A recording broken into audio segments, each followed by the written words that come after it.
بس یہی حال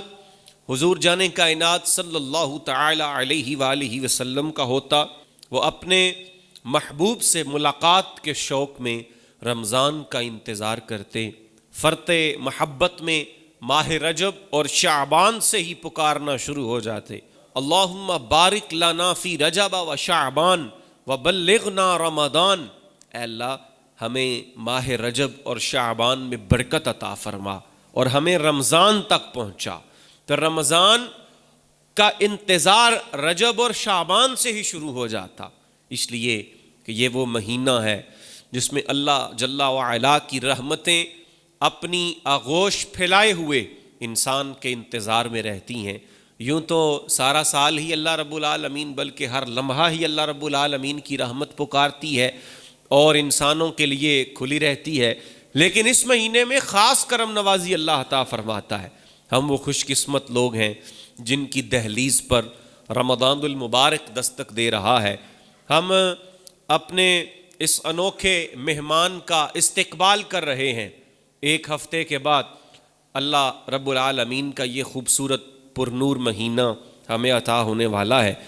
ہمارے پچھلے رمضان میں کتنے ہی ایسے لوگ تھے جو ہمارے ساتھ سحر میں افطار میں شریک ہوتے، ہمارے ساتھ کھانا پینا اٹھنا بیٹھنا ان کے شب و روز اسی معاشرے میں اسی سوسائٹی میں بسر ہوتے تھے، لیکن آج وہ اپنی زندگی کے شب و روز کو پورا کر کے قبرستان کی زینت بن چکے ہیں۔ اب ان کی صرف یادیں باقی ہیں۔ اسی طرح کوئی رمضان آئے گا تو ہم بھی اپنا وقت پورا کر کے اللہ رب العالمین کے حضور پیش ہو جائیں گے۔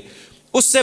پہلے یہ سارا وقت ہمارے لیے غنیمت ہے۔ ہم نے اس وقت کو یوٹیلائز کرنا ہے، ہم نے اس وقت کو استعمال اچھے طریقے سے کرنا ہے، تاکہ اس مہینے کے اندر ہمیں یہ انتظار نہ رہے کہ یہ خوبصورت مہینہ آئے گا تو ہماری بکری زیادہ ہوگی، ہمارے سموسے پکوڑے زیادہ بکیں گے، دہی بھلے زیادہ فروخت ہوں گے، ہمارے کریانہ سٹور سے جنرل سٹور سے مال بہت زیادہ بکے گا۔ بلکہ وہ تو بکے گا ہی بکے گا، لیکن اس کے ساتھ انتظار صرف اتنا ہونا چاہیے کہ ہم اس مہینے کا انتظار کریں گے جس مہینے میں اللہ رب العالمین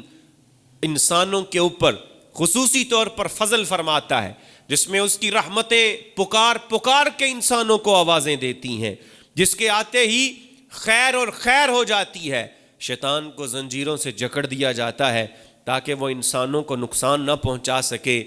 نفس اپنے حدود کے اندر آ جاتا ہے،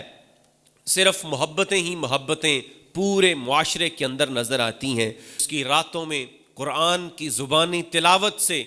ہم محظوظ ہوتے ہیں، جس کی راتوں میں اپنائیت کا احساس ہوتا ہے، تو اس کی آمد کا انتظار حضور صلی اللہ تعالی علیہ وآلہ وسلم بڑی بے چینی کے ساتھ فرمایا کرتے، بڑے شوق سے رمضان کا انتظار کرتے، رمضان کے فضائل مناقب بیان کر کے صحابہ اکرام کی ذہن سازی فرمایا کرتے، جہاں انہیں اس موقع کے لیے تیار کیا جا رہا، انہیں اس خوبصورت کام کے لیے تیار کیا جا رہا ہے